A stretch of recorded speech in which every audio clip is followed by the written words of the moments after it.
morning, you guys. It is still week 3.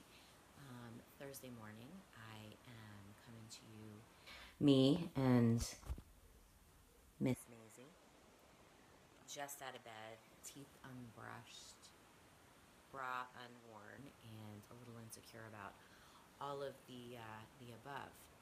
But I realized that I'm keep kind of moving away from why I started this group, which is to work on my own stuff. I keep trying to think about what your needs are and offer you exactly what that is. And with 12 of you, that's tough and can become disjointed. So I'm reminding myself that if I stick to what it is that I'm called here to do, I am going to meet many more of your needs. So here's why I'm coming to you this morning. I want you this week to go back to that first exercise that I gave you, where you choose a topic area, and that's what you work with during the week.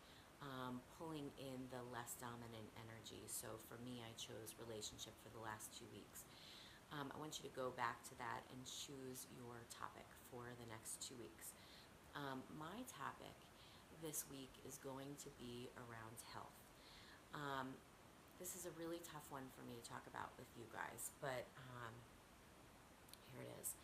I have had this really strange feeling that I never knew existed in anybody else, except that last Monday in my meditation class, somebody brought it up. And this feeling for me is this like really deep feeling of disgust that came up once a handful of years ago. I was bending down to do something and caught a look at my cleavage, and there was this feeling that came over me that was disgrace and disgust, and it really affected me.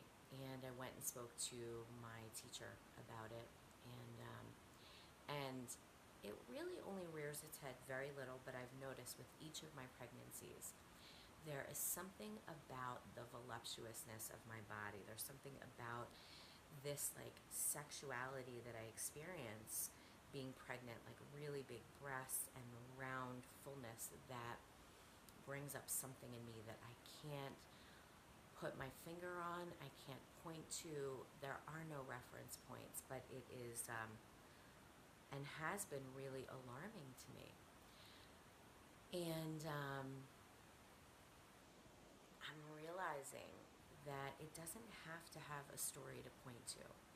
But what I do need to do is accept it without any judgment. Just that when it rises up, I just go, there you are.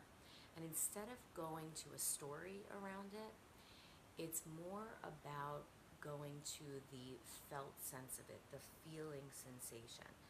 I may never get to the understanding up here of why that feeling arises, but maybe I don't need to. Maybe it just needs to be integrated and digested in my body.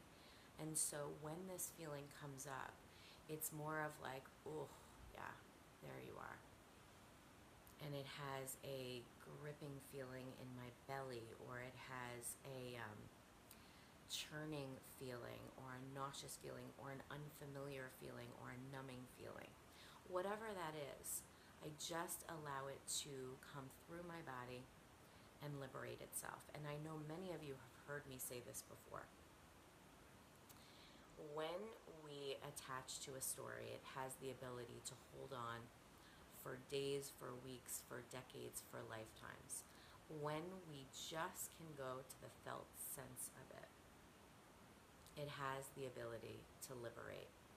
It may come back right after its liberation, 5 minutes later, but if we continue to stay with the feeling sensation of it, it does what it needs to do and it moves along.